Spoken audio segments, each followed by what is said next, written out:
الذين لا يؤمنون. السلام عليكم، صباح الخير. ازيكم عاملين ايه؟ انا دلوقتي الحمد لله صليت الفجر وجيت قرأت اذكار الصباح وكتبت التاسكات اللي علينا، وهيبقى ان شاء الله النهارده ورانا مذاكرة كتير برضو يعني كالعادة. وبالمناسبة انا غدا يعني ان شاء الله يبقى عيد ميلادي، بكرة يعني ان شاء الله يبقى عيد ميلادي 7 يناير، ولسه 8 ايام على الامتحانات، فيعني ربنا يعيننا. ويلا بينا بقى يعني نذاكر ومش عاوزين كلام كتير، فيلا بينا. إن الذين قالوا ربنا الله ثم استقاموا تتنزل عليهم الملائكة ألا تخافوا ولا تحزنوا وأبشروا بالجنة التي كنتم توعدون. نحن أولياؤكم في الحياة الدنيا وفي الآخرة، ولكم فيها ما تشتهي أنفسكم ولكم فيها ما تدعون، نزلا من غفور رحيم. عاد عليكم من جديد. دلوقتي انا الحمد لله ذاكرت وخلصت، ويعني مش خلصت مذاكرة، انا انجزت ما يمكن انجازه. والساعة دلوقتي بقت 11 وكان برضو ورايا درس كده في النص، رحت وجيت. وكنت حابب اتكلم معكم في خاطرة بسيطة جدا يعني، وان شاء الله تفيدكم.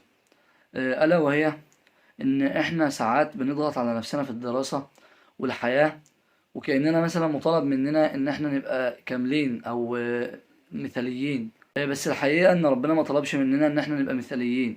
ربنا سبحانه وتعالى طلب مننا السعي، وان احنا نحاول ونقوم، وكل لما نقع نقوم تاني ونحاول وهكذا.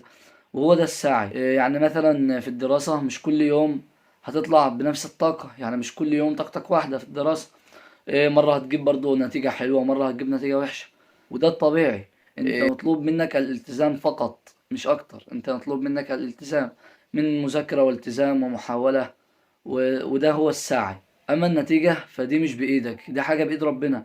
وهنا بقى نقدر نقول ان القيمة الحقيقية مش انك ما تغلطش، القيمة الحقيقية بجد انك ما تستسلمش وتكمل حتى ولو خطوة صغيرة.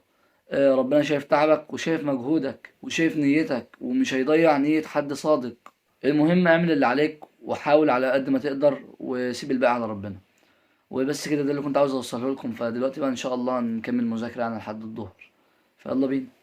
ومن أحسن قولا ممن دعا إلى الله وعمل صالحا وقال إنني من المسلمين.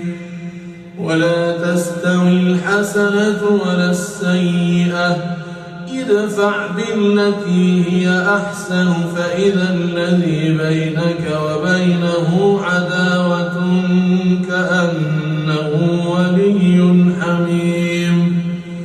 وما يلقاها إلا الذين صبروا وما يلقاها إلا ذو حظ عظيم.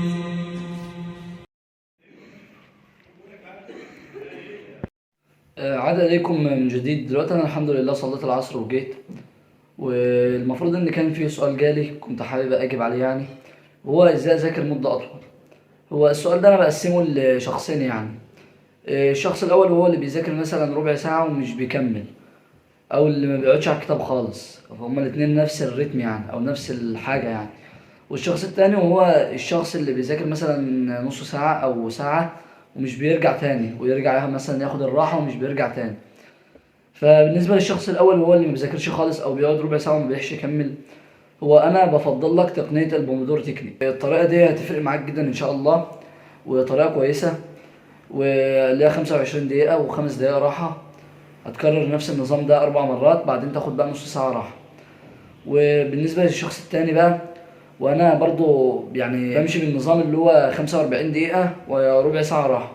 ده بقى ده النظام اللي أنا بمشي بيه، وده بصراحة أفضل نظام أنا شايفه يعني. ده بالنسبة للشخص التاني اللي بيذاكر نص ساعة أو كده. وحط دايما هدف قدامك وقدام مكتبك، انك مثلا عاوز تبقى دكتور اكتب دكتور، عاوز تبقى مهندس اكتب مهندس. دي حاجة تفكرك يعني انك ترجع تاني وتكمل مذاكرة. وبس كده. فدلوقتي بقى ان شاء الله هنزل لان ورايا درس عربي. السلام عليكم من جديد. دلوقتي انا الحمد لله رحت درس العربي وجيت، ودلوقتي بقى ان شاء الله انزل اصلي المغرب ونجي بقى نذاكر، فيلا بينا. السلام عليكم، صباح الخير. للمرة الثانية.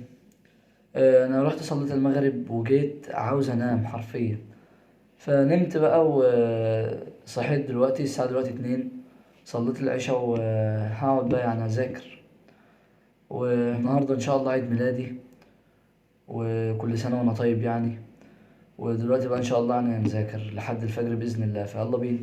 وإما ينزغنك من الشيطان نزغ فاستعذ بالله إنه هو السميع العليم.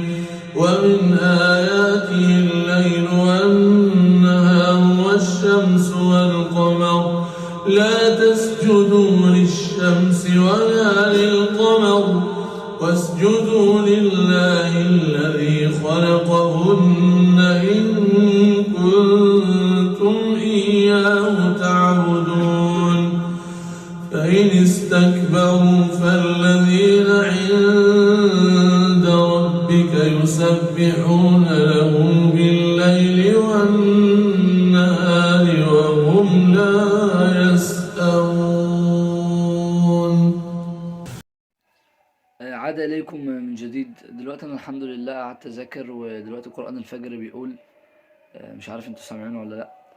المهم احنا دلوقتي بقى هنتوضى ونروح نصلي الفجر وبس كده. فلو مهتم بالمحتوى بتاعنا ما تنساش تشترك في القناة وتفعل زر الجرس.